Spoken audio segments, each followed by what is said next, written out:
Hello. In this video, we will see how to perform seismic slope stability analyses. The program uses the pseudo-static method to account for earthquake effects and limit equilibrium analysis.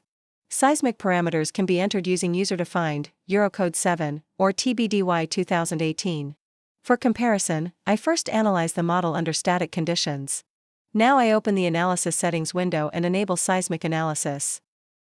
First, we will use the user-defined option. I enter a horizontal seismic coefficient of 0.20 and a vertical seismic coefficient of 0.10. The directions of the seismic forces are also defined using the options on the screen.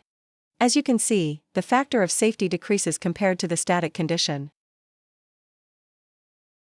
Now let's analyze the same model according to Eurocode 7. In the Analysis Settings window, I select the Eurocode option. I set the reference ground acceleration to 0.35 g. I run the analysis and obtain the factor of safety.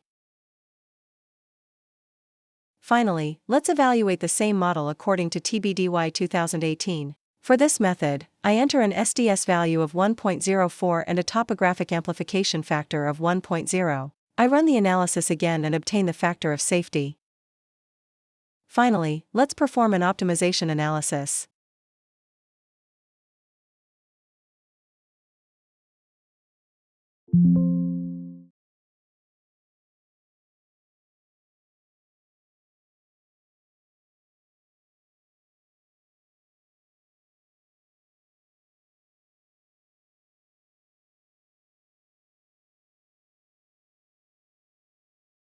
The program determines the minimum factor of safety for the seismic condition.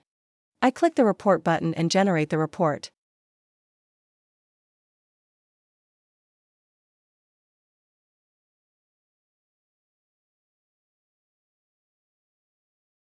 Thank you for listening.